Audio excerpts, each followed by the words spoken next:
Il y a quelque temps, je crois avoir prêché ce message. Je ne me rappelle pas où. Je ne sais même pas si c'était sur Zélo.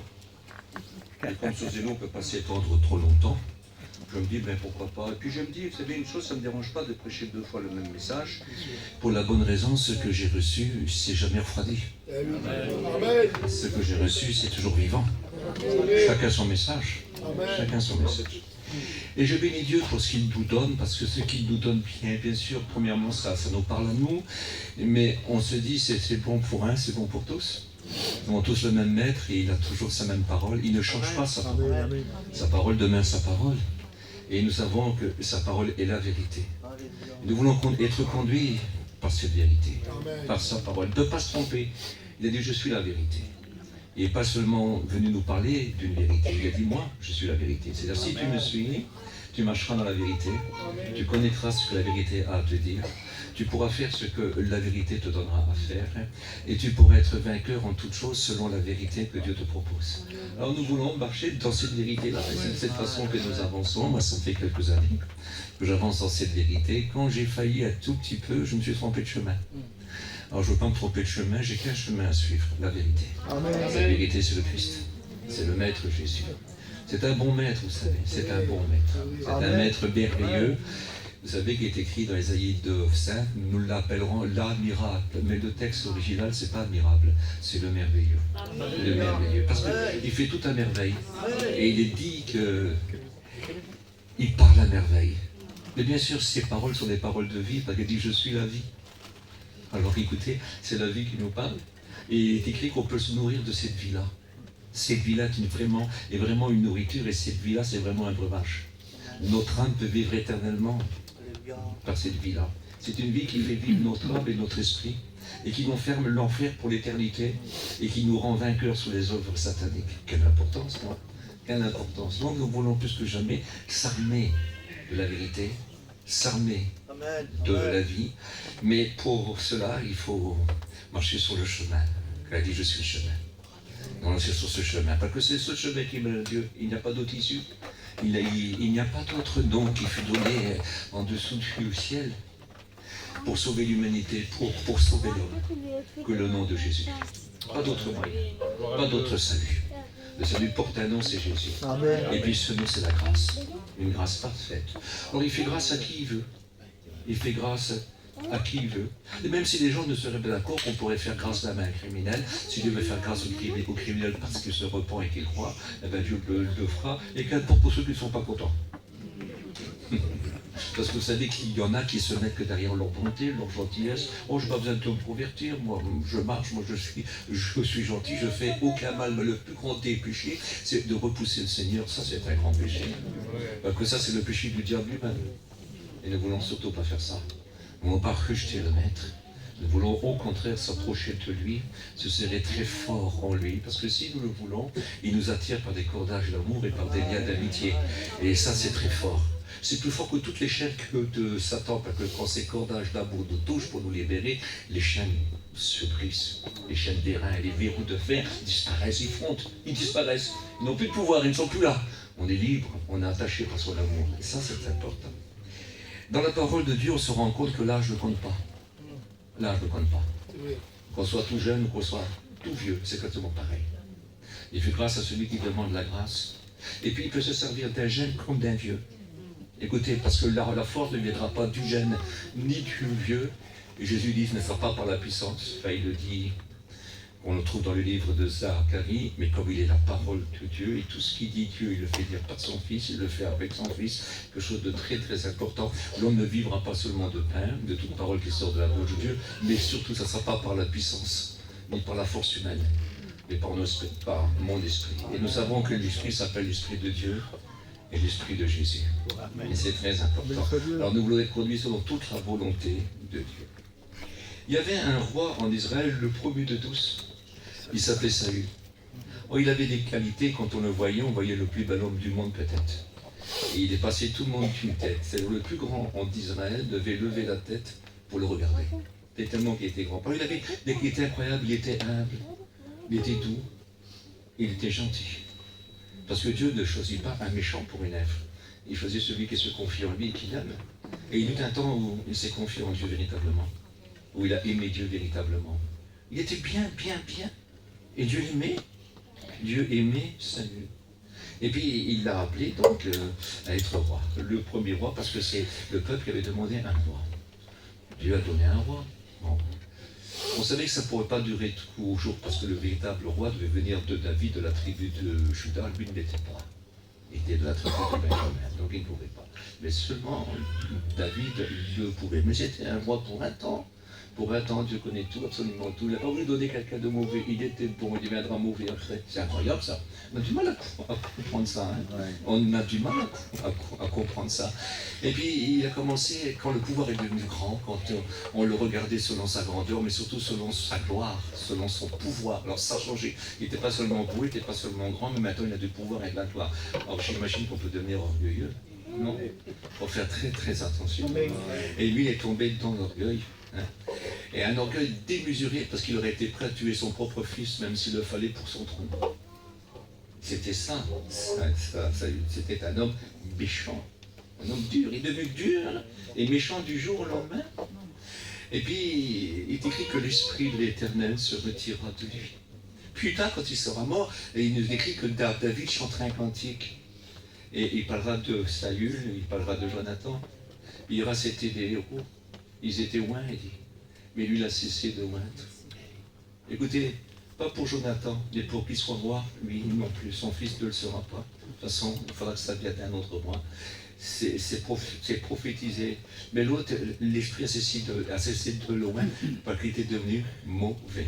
Et puis on peut avoir été ce qu'on veut, on ne peut pas vivre de souvenirs. J'ai rencontré des gens qui vivent que de souvenirs avant, on font jeûner, avant on priait, avant on était bon, avant on était gentil. Et puis, mais ça c'était avant. Alors je leur dis pourquoi aujourd'hui c'est fini. Aujourd'hui tu n'aimes plus Dieu, tu n'es plus gentil, tu n'aimes plus tes frères, tu n'aimes plus le monde, tu veux tuer tes ennemis, t'es quoi? Tu n'es plus un chrétien, non? Donc tu ne vis plus comme un sauvé, tu n'es plus un sauvé. Je suis obligé d'y poser cette question-là. Alors ils ne sont pas contents. Mais non, c'est pas ce que je veux dire. J'ai très bien compris ce que tu veux dire. Si tu ne te repens pas, mon ami. Et puis on a le droit de se repentir. Parce que ne veut pas la mort du méchant, il veut qu'il se repent. Et qu'il se convertisse. Et qu'il soit sauvé. C'est marqué, c'est lui-même qui le dit dans les livres d'Ézéchiel. Je ne veux pas la mort du méchant. Le méchant, c'est lui qui tourne le dos à Dieu. Et même si tu as tourné le dos à Dieu, même si tu as retourné le dos à Dieu, sache que Dieu te fait encore appel ce soir, cet après-midi, et si tu veux, tu peux venir, il t'acceptera. Il pardonne. Le sang de Jésus-Christ n'a pas perdu de son efficacité. Pourquoi il est écrit que Jésus intercède avec son propre sang qu'il présente à son Dieu dans le tabernacle céleste dans le ciel?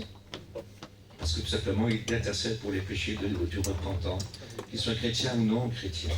Mais il ne faut pas en faire comme un coup de vis, hein, puis on ne le chie pas. On ne peut pas le tromper. Il dit qu'ils sont les cœurs et les reins, si ton esprit est droit et si ton cœur est sincère, il le voit, il le revoit. Et ça, c'est très important. Parce qu'on ne peut pas jouer avec lui. Vous savez qu'hypocrisie, ça signifie comédie. Et devant Dieu, il ne faut pas de comédien, il faut être content.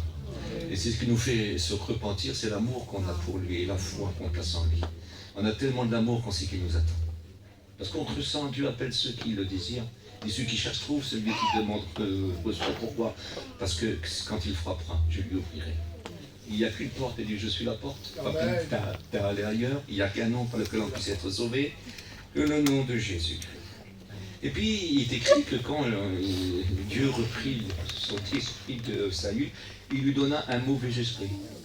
Alors je ne sais pas si c'est un esprit du diable, parce que le Seigneur ne donne pas le diable aux gens. Mais c'est un esprit mauvais qui vient d'Éternel. Certainement, il devenait fou, certainement très très dépressif, tellement écouté à côté de ses pompes. Écoutez, je ne peux pas vous dire, j'ai du mal, il y en a qui disent que c'est un esprit diabolique, moi je n'ose pas le dire, parce que ce n'est pas écrit. C'est un mauvais esprit venant de l'Éternel. Donc moi je pense à un esprit malade, non, je ne crois pas. Si je me trompe, c'est pas trop grave. De toute façon, il ne marchait pas trop bien avec le Maître Jésus. Mais ce que je voudrais essayer de vous faire comprendre, faites attention, si on aime l'erreur, il ne pourra pas nous garder de force. Il nous laissera partir dans l'erreur. Mais si on aime la vérité, alors la vérité nous conduira. C'est son esprit lui-même qui va pousser ces choses-là. Et ça, c'est très très important. Or, il était très très mal, et ses serviteurs, certainement, ils avaient déjà combiné ça entre eux, parce qu'ils voyaient qu'il n'était pas bon quand il était agité par cet esprit-là. Et puis, Il dit, mais maître, au roi, pourquoi on t'appellerait pas un homme et c'est un bon musicien qui chante bien. Et quand il viendra, il jouera et puis ça te soulagera. Et on ne sait pas pourquoi que Saül lui dit, ben, allez me chercher un homme comme ça alors. Il avait tellement mal. Donc vous voyez, c'est des mauvaises pensées qu'il a. C'est des pensées de peur, de terreur. Des pensées où il voit noir. Où il pourrait faire même des choses très graves. Parce qu'il est mal dans sa peau. C'est ça. Et j'ai l'impression que c'est ça. Si c'est pas ça, c'est pas grave. Aucune façon, même quand Dieu lui donne un ordre, il est bien obligé de tout obéir. Ce que je voudrais essayer de vous faire comprendre dans cet après-midi, c'est que un serviteur se lève et dit, mais j'en connais un, moi. Et je crois que j'ai fait combiner ces trois points. Il dit, mais j'en connais un. Si vous voulez, on le lit. Hein. Écoutez ce qu'il dit. Allez. L'un serviteur prit la parole et dit, voici, j'ai vu un fils d'Isaïe de Bethléem qui s'est joué. Écoutez-le bien. C'est aussi un homme fort, vaillant, un guerrier. Il parle bien. Le vrai texte, c'est il parle de tout. On verra après. D'une belle figure agréable. Et l'Éternel est avec lui. Quelle belle importance. Choisi, c'est-à-dire qu'il est choisi, employé, et l'Éternel est avec lui. Et voilà ce qui est important. L'Éternel est avec lui. C'est-à-dire comme il sait qu'il est privé, parce que Samuel lui avait dit, voici Dieu se retire de toi, voici l'Éternel a choisi un homme, un autre qui fera toute sa volonté, et il te rejette à toi au niveau de la royauté. Il est écrit que cet homme-là, l'Éternel est avec lui. Il se dit, peut-être je vais me réconcilier. Peut-être que Dieu fera quelque chose avec moi. Dieu est prêt à se réconcilier avec les gens, mais ne pas les suivre dans leur choix et dans leur volonté. Écoutez, s'ils ont le choix et la volonté d'aimer Dieu, de se repentir, d'accord, il est prêt à recommencer. Mais si ce n'est pas le cas, on ne peut pas mettre Dieu dans sa poche. Ce n'est pas Dieu qui doit nous suivre, c'est nous qui doit le suivre. Ce n'est pas à dire, c'est pas à nous à dire à Dieu ce qu'il doit faire. On doit d'abord faire ce que lui demande. C'est pas moi qui le dis, c'est la Bible, non? Ça c'est très important. Alors nous allons commencer, c'est de voir ces 4-5 points là. Ils sont très très importants. Écoutez. Qui sait jouer? Voilà. Voilà. C'est un musicien hors pair. Pourquoi? Si je lis par exemple dans Amos 6 au verset 5, qu'est-ce qu'il est écrit? Ils se croient tous, ils extravaguent, Dieu dit, ils se croient tous comme David, aussi habile que lui, sur instrument à cordes. Oui, je ne sais pas si c'était le plus grand musicien du monde, je n'en sais rien, mais c'était véritablement un musicien pour Dieu. Est-ce que vous comprenez? Un musicien, il chantait pour Dieu. C'est pour ça qu'on verra quand il parle bien après. Il jouait véritablement pour Dieu, il composait véritablement pour Dieu, vous verrez, parce que ses paroles étaient inspirées. On en a fait les psaumes, qui sont des prières et des chants. Donc c'est quelque chose de très important. Et il sait jouer, parce que quand il joue, il plaît à Dieu. Parce que cet homme-là, ce n'est pas n'importe qui, c'est un champion. Et là, bien, il est encore adolescent. Vous savez que c'est encore avant qui se passe Goliath. L'histoire de Goliath vient après. Je ne sais pas si vous réfléchissez, mais il nous est écrit qu'il pouvait courir derrière le lion, et derrière l'ours, c'était le terrasser, si un des deux avait pris un mouton de son père. Je ne sais pas si vous réalisez. On sait qu'un mouton et un ours, c'est plus fort qu'un homme fort, même. Hein, mais avec la puissance de Dieu, il n'est pas plus fort qu'un insecte. Quand Dieu est avec lui. Et il pouvait le frapper, il le prenait par le menton, puis le taper, puis le tuer. C'est incroyable, ça nous échappe, mais tout est possible. Tout est possible. Et vous savez que le lion comme l'ours, c'est aussi le symbole de Satan lui-même. Mais avec Dieu, on frappe très fort sur lui, parce qu'on frappe avec la parole de Dieu, et avec l'acquis que Dieu nous a donné, mais si on n'a rien reçu, on ne peut rien faire.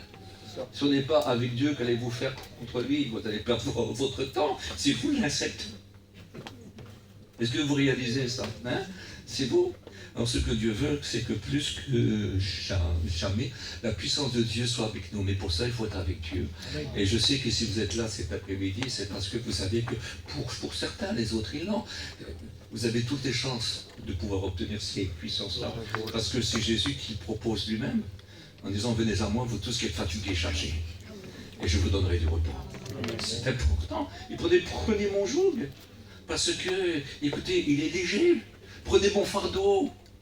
Et écoutez, il est facile. Retenez mes instructions. Et vous trouverez du repos pour vos âmes.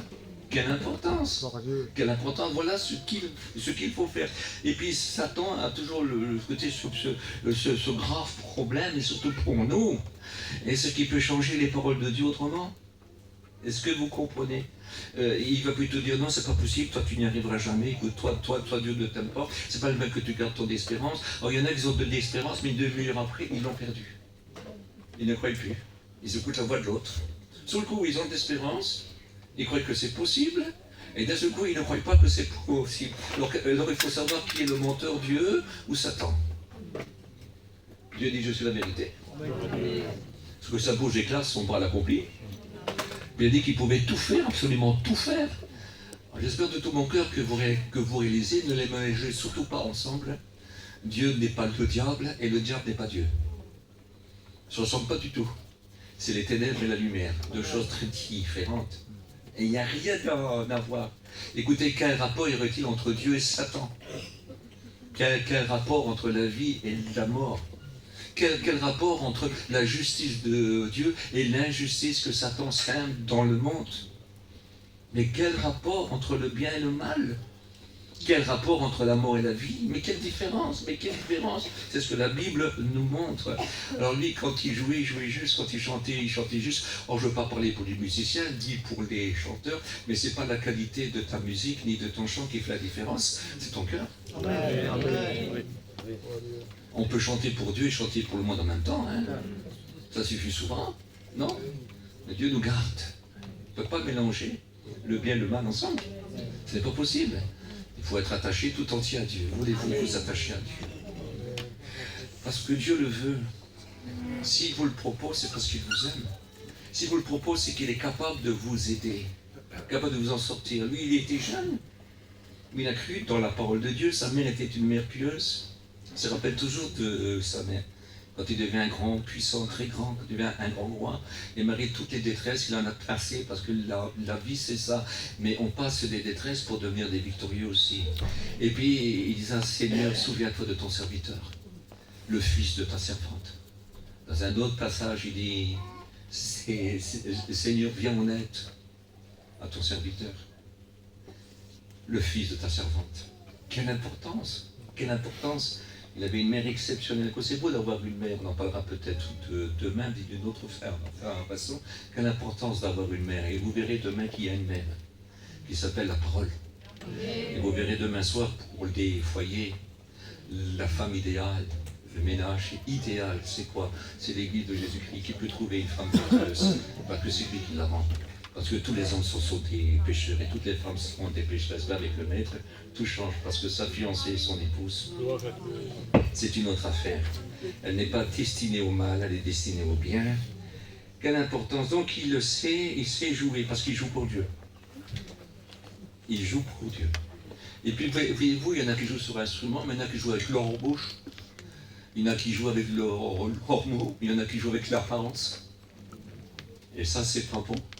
Il faut même avoir une apparence sombre. Je n'aurais jamais cru que c'était une femme pareille. Je n'aurais jamais cru que c'était un homme pareil. Mais quel chrétien on ne l'avait jamais discerné. Et quel chrétien, on ne le voyait pas, c'était simple, c'était dans l'ombre, tout était fait dans l'ombre. Et après on se rend compte parce que il faut que toutes les œuvres soient mises à la lumière. Et puis un jour Dieu met nos œuvres à la lumière. Il n'y a aucune importance si les gens ne font pas toujours cas de nous, de notre fidélité, de notre amour, de notre ponctualité, de notre... Écoutez, on est toujours là à tous les rendez-vous. On n'est pas remarquable. Quand il faut faire quelque chose, on le fait. On ne se fait pas remarquer. On ne cherche pas les merci ni les regards. Et bien souvent, on peut faire les choses en cachette dans l'ombre quand personne ne les voit. On le fait pour le maître. Est-ce que vous comprenez? Ça c'est beau. Ça c'est jouer pour Dieu. C'est le bon jeu. Le bon jeu. Écoutez, un jeu, on trouve toujours de la joie dans un jeu. Hein? Et quand on fait un jeu, ben écoutez, quand on le fait avec joie pour Dieu, il dit tout ce que vous faites pour Dieu, faites-le avec joie, sans murmurer. Et quand on le fait avec joie, sans murmurer, on ne cherche pas une récompense. On ne cherche pas, on le fait avec plaisir. Parce que quand on aime, vous savez très bien, il y a plus de plaisir à donner qu'à recevoir. Est-ce que c'est vrai? C'est une réalité. Que Dieu soit béni. Amen. Voulez-vous qu'on continue? Amen. Voilà. Et c'est aussi un homme fort. Oui, c'est un homme fort, mais si vous le regardez à l'âge qu'il a, à ce moment-là, vous aurez vu un adolescent qui n'est pas formé comme ses frères. qu'il n'est pas encore l'homme qu'il devait devenir. Bien sûr, plus tard, il sera fort. Il deviendra comme ses frères, comme Eliab, Shama, Abinadab, et j'en passe. De toute façon, les noms des 4 autres, on ne les connaît pas. Mais quelle importance! Quelle importance! Mais là, c'est un enfant, parce que ce n'est pas votre force, on n'en a pas besoin, Dieu n'en a pas besoin. Même si tu serais le roi des bégayeurs, continue à prêcher. Même si ta connaissance, elle est petite. Il est écrit que nous sommes l'ouvrage de Dieu créé en Jésus-Christ pour accomplir des œuvres bonnes qu'il a lui-même préparées d'avance afin que nous accomplissions. Et les petites choses que tu crois qu'elles sont toutes petites, le plus grand que nous croyons ne peut pas le faire. Dieu t'a choisi à toi pour le faire. Alors ça n'a aucune importance. Les grands vont remplir tes stades. Les petites salles comme nous, les grands, vous ne les verrez pas. Ils ne pourront pas faire ce boulot-là. C'est vous qui les verrez, c'est moi qui les verra. Et à partir de ce moment-là, c'est une autre affaire. Est-ce que vous êtes d'accord avec ça?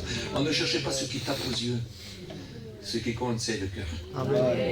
C'est très très important. C'est un homme fort parce que Dieu t'a fait lui. Vous savez, moi, je suis un petit peu délicat, un petit peu très difficile. Si je veux qu'un homme prie pour moi, il faut que j'ai confiance en lui. Non? C'est pas mal. Alors je ne regarde pas à l'apparence, je ne regarde pas à sa connaissance, je ne regarde pas à sa facilité de prêcher, du moment qu'il a les témoignages d'un vrai chrétien. Prie pour moi, mon frère. Est-ce que vous comprenez? Ça m'arrivait à dire à des petits-enfants, les embrasser, tout ça, oh, puis pas de prier pour moi. Parce que je sais que Dieu écoute les cœurs d'enfants.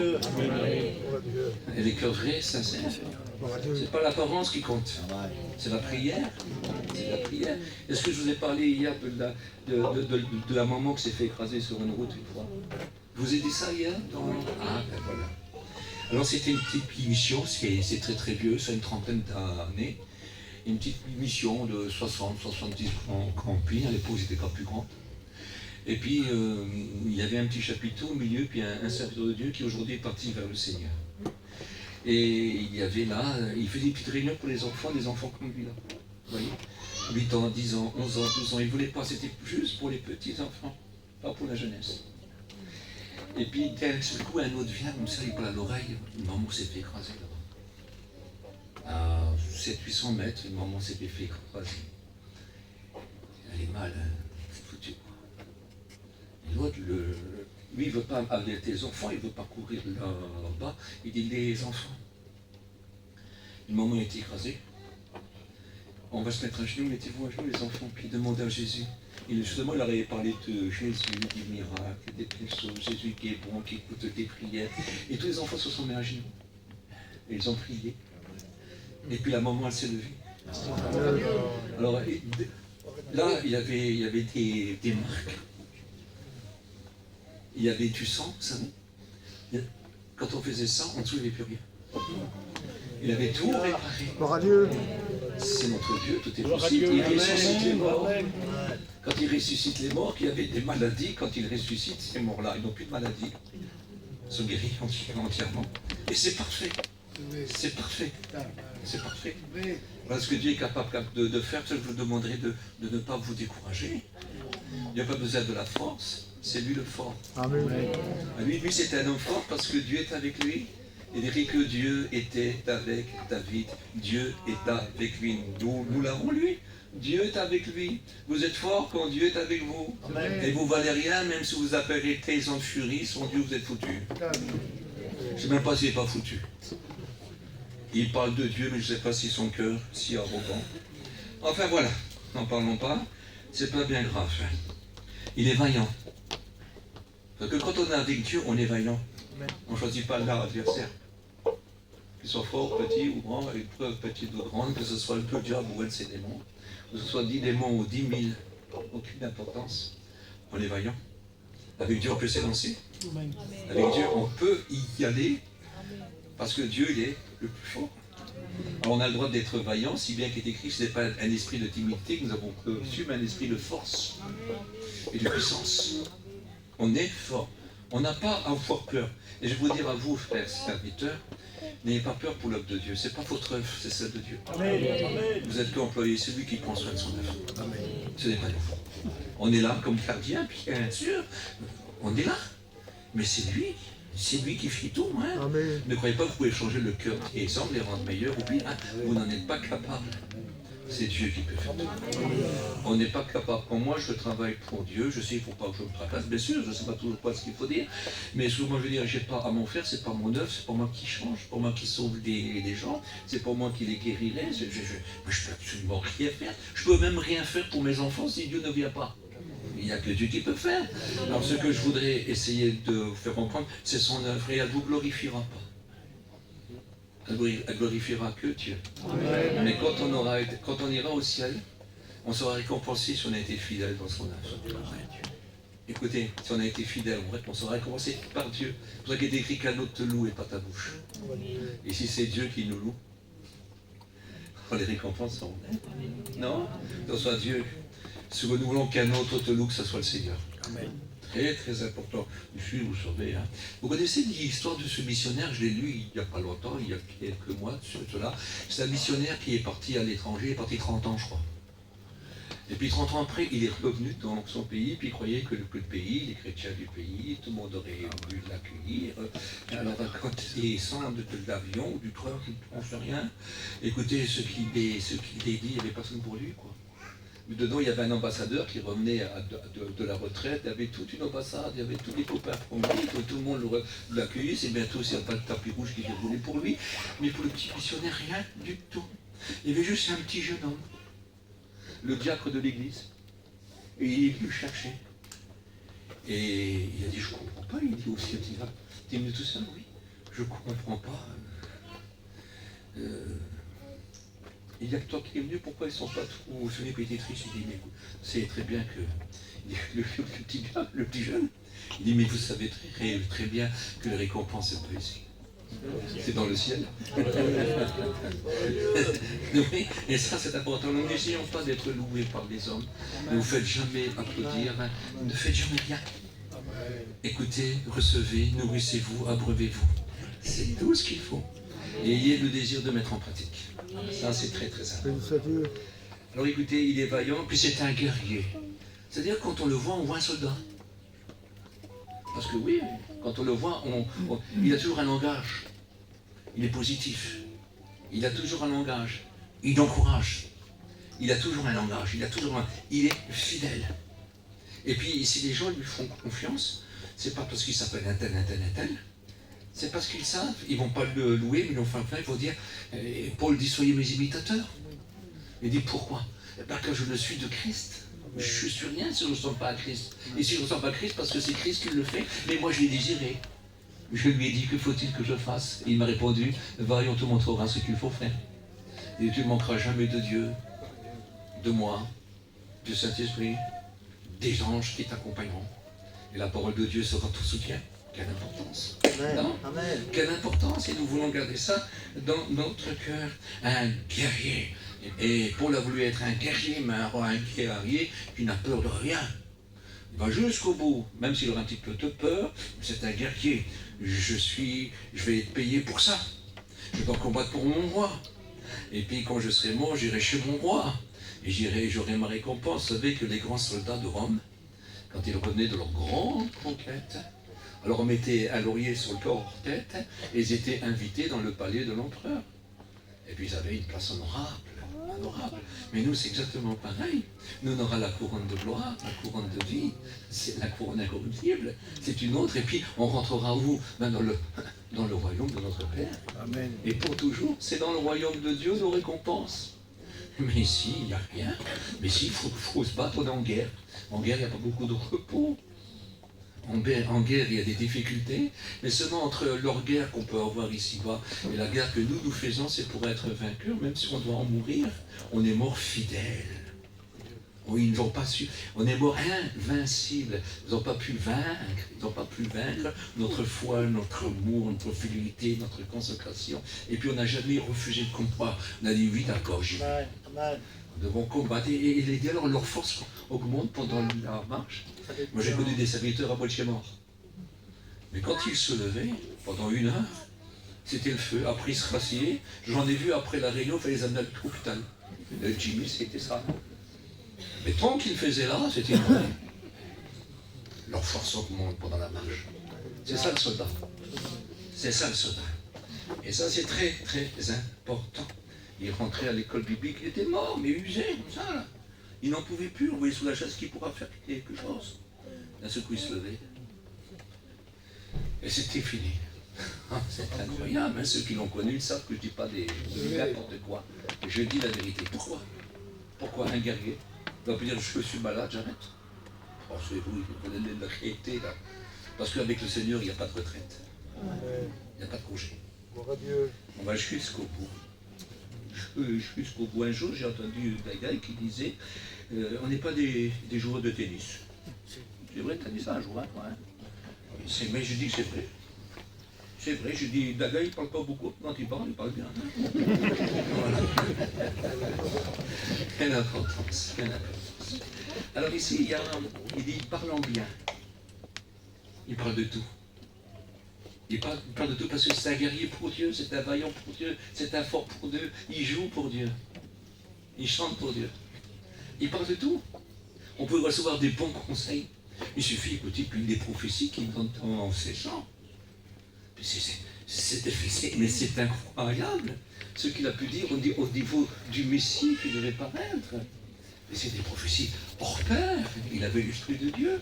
Il était loin très jeune. Il était loin très jeune, on ne sait pas quel âge qu'il avait.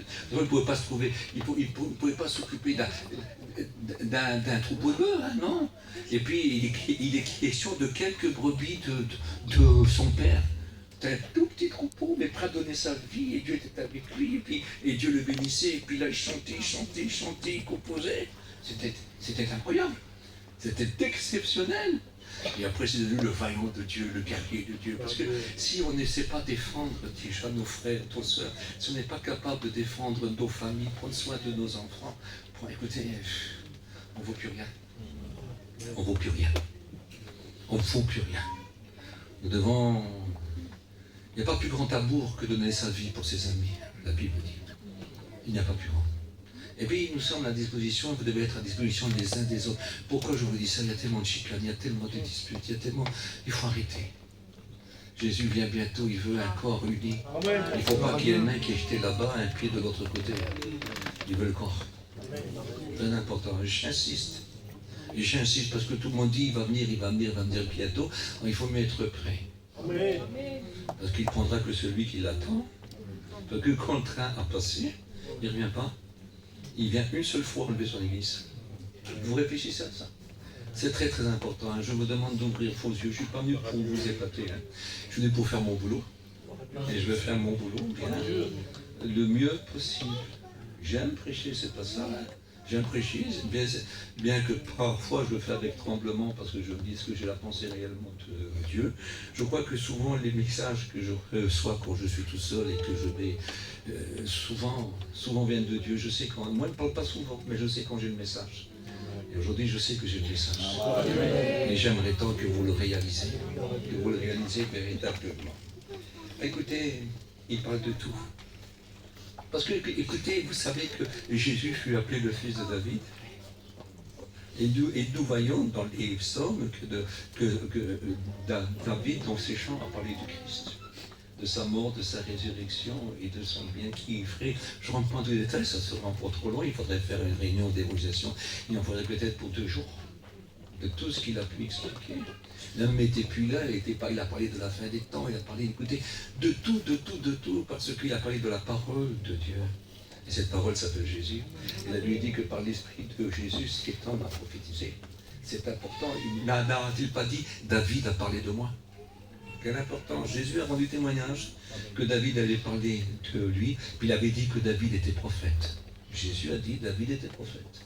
C'est incroyable, hein? Et pourtant, il a une transmission qu'il a pu prophétiser. C'est exceptionnel. Que Dieu soit béni. Il parle de tout. C'est-à-dire qu'il a une réponse à tout.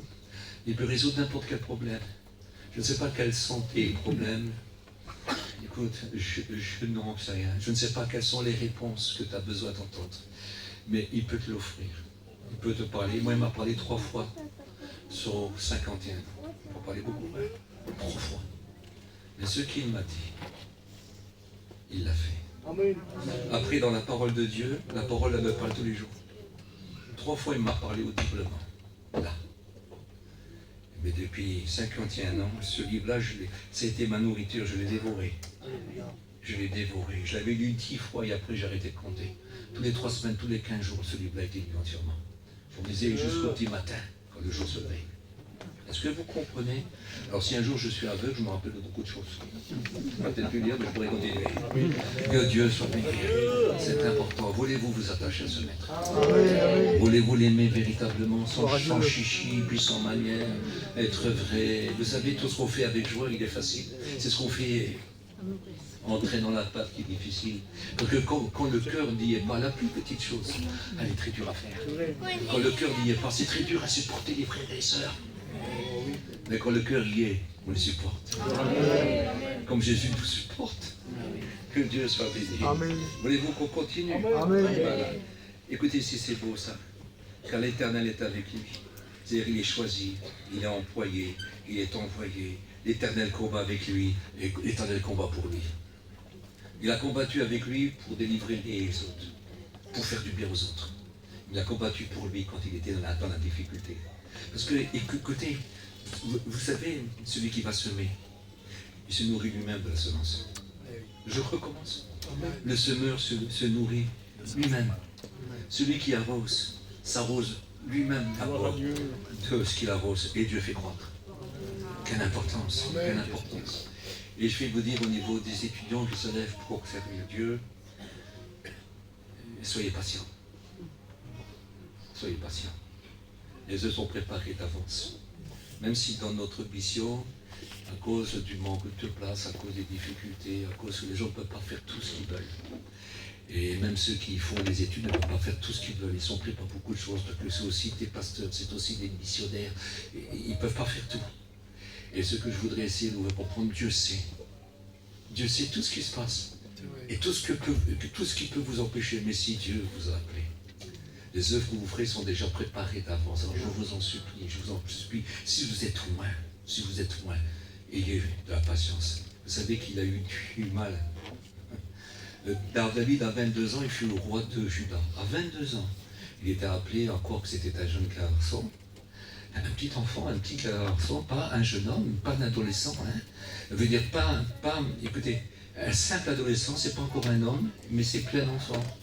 Mais ce que je voudrais comprendre, à 22 ans, il est roi de Juda, et c'est seulement à 30 ans qu'il est roi de tout Israël, que des difficultés, que des combats, mais il a été patient, il n'était pas aimé par tout le monde, vous savez. Il a été toujours pourchassé, comme on pourchasse une petite sauterelle dans un désert. Voilà ce qu'il dit, il était. Rien d'autre. Il ne s'est jamais senti grand. Il disait, mes ennemis sont nombreux. Ils sont plus nombreux que les cheveux de ma tête. Suppliez Dieu de lui venir en aide. Et puis Dieu lui venait en aide. C'est incroyable. Hein? Et puis il en faisait un chant. Et ce chant-là, sans s'en rendre compte, c'était une prophétie. C'est incroyable. Qu'est-ce que c'est beau, non? Ça vaut le coup de continuer, non? Amen. Hein? Alors soyez patients. Ce que Dieu vous a promis, il le fera. Moi je croyais, vous savez, j'ai resté longtemps, j'étais jeune serviteur. Il y a eu un moment où c'était très très difficile. On se contentait de prêcher pas trop souvent parce qu'on était isolés, on était tout seuls, on voyageait à quelques campings, c'était très très dur. Et puis je pleurais pour prêcher. J'allais dans les champs prêcher. Et puis tous ceux que je voyais près de Dieu, et de temps en temps je prêchais. Et quand on avait des réunions, des fois c'était à 3-4 personnes. C'était pas ça. Mais on était bénis. On commençait à 10h ou 10h30, on finissait des fois à 1h d'après-midi. Plus longtemps que maintenant. Donc on priait 10 fois, ou je comptais 20 fois, c'est même pas la peine. C'est comme si on était à 300. On aimait Dieu, puis un jour, et un jour, Dieu me rappelle ailleurs, je travaille beaucoup. Et puis il me dit comme ça, maintenant je vais t'envoyer dans mes églises. Tu vas fortifier, édifier et relever. Je dis, mais comment je vais faire, Seigneur? Comment je vais faire? Mais il dit, c'est moi qui t'envoie. Et j'ai jamais demandé à une église de venir.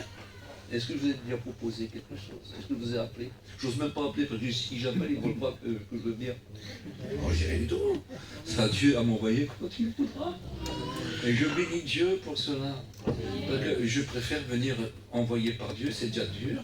Mais si c'est lui qui m'envoie, je peux compter sur lui. Mais si c'est moi, parce que pour le plaisir de dire j'étais là et là, moi je m'en balance. J'ai eu des fois, Barfi ne croit pas que c'est une partie de plaisir.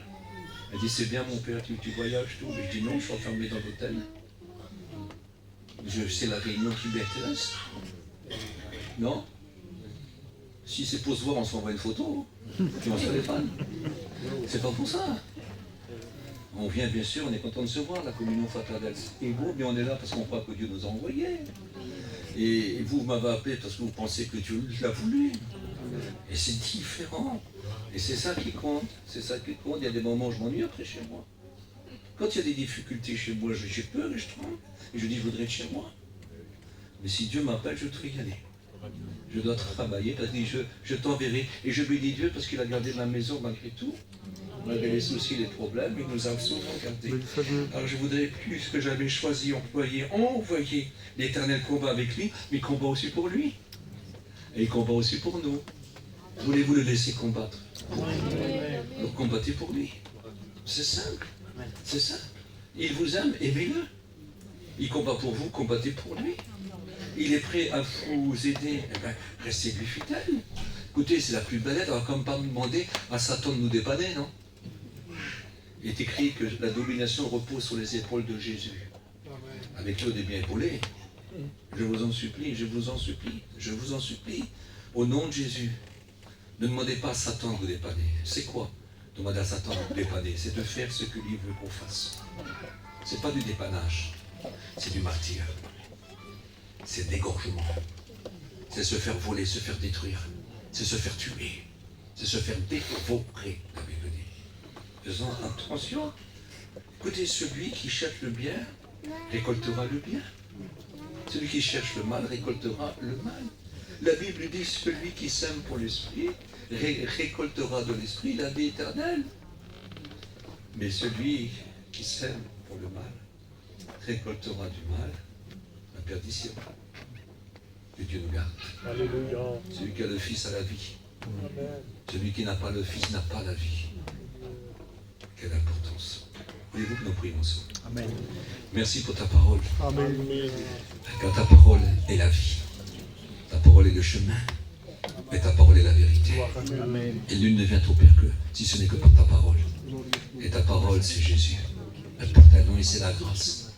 Et cette grâce, source de salut pour tous les hommes, a été manifestée, mais elle nous appelle à renoncer à l'impiété. Nous voulons marcher pour toi, vivre pour toi. Nous voulons être comme ce David, Seigneur. Parce qu'après tout, il n'était pas plus fort que nous, mais tu l'as rendu plus fort que nous. Tu l'as rendu vaillant, tu l'as fait un guerrier. Parce qu'il savait jouer pour toi. Il savait trouver son plaisir en toi. Et puis il pouvait parler de tout. Parce que tu lui faisais parler de toi. Il était agréable, d'une belle figure. Il était d'une belle figure, je n'en ai pas parlé de ça. Voulez-vous qu'on en parle un petit peu de sa belle figure? Il était beau. Mais surtout beau pour Dieu. Il était beau. En vérité, il était beau. C'est pas Saül et c'est pas son fils Absalom. Mais c'est David. Il était avant tout beau pour Dieu. C'est un genre comme Joseph. Il était beau, mais Joseph était beau pour Dieu. Pas pour le mal. Et si je lis dans le Cantique des Cantiques, chapitre 2, verset 14, qu'est-il écrit? Dieu dit, viens ma colombe. Toi qui te caches dans les fentes escarpées du rocher, fais-moi voir ton visage. Fais-moi entendre ta voix. Car ton visage m'est agréable et ta voix est douce. C'est beau ça, non? Les fentes escarpées du rocher, Jésus s'appelle le rocher. Et toutes ces fentes qu'il y a dans ce rocher où on peut se réfugier, c'est ses plaies, ses blessures. Là, le sang nous lave de tout péché. Il nous guérit de toute maladie. Il dit, viens. Tu es ma colombe, c'est-à-dire que tu as fait la paix avec moi. Tu as la paix. Tu as la paix. Tu as ma paix. On s'en donne en paix. Écoute, viens te réfugier. Le prédateur veut te dévorer, mais viens te réfugier là, tiens, toujours. Et puis, tu sais, ton visage va être agréable. Vous savez, quand on prie, quand on se présente devant lui, il est content. C'est où ça? Vous savez, tu dis, si votre prière est courte, pas besoin d'être longue, mais si elle est vraie, si elle est vraie. Et quand on se présente là, ton visage est agréable, tu es le bienvenu. Je suis content que tu es là. Parle-moi. Parle-moi, ta voix est douce. J'aime, t'entends, j'aime ta prière. Mais il faut se réfugier vers lui. Voulez-vous vous réfugier vers lui? Prions. Alléluia. Merci pour ta parole. Amen. Combien ta parole est belle. Rien ne vaut ta parole. Seigneur, elle me nourrit en moi, véritablement. Mon courage, je l'appuie là. Et je suis content que je n'ai pas besoin d'être fort. car toi tu es fort. Je n'ai pas besoin de tout savoir, toi tu sais. Et par ton esprit, tu sais me révéler. Oh, tu es merveilleux. Amen. Mes efforts sont inutiles. Ce qui est utile, c'est mon amour pour toi. Amen. Parce que Seigneur, je veux être agréable. Je veux quelqu'un qui vit en paix avec toi. Je veux être appelé Colombe. Colombe. Je veux l'esprit du Seigneur. À toi toute la gloire. Tu dis, celui qui n'a pas l'esprit lui appartient pas. Oh, Maître, à toi toute la gloire. Amen. Au nom de Jésus. Amen. Amen. Voilà, que Dieu vous bénisse. Je ne fais pas d'appel, ça ne m'intéresse pas de faire appel. Et c'est à vous d'aller vous réfugier chez lui. Amen. Vous connaissez le chemin? Elle dit, vous connaissez le chemin? Alors marchez-y. Que Dieu vous bénisse.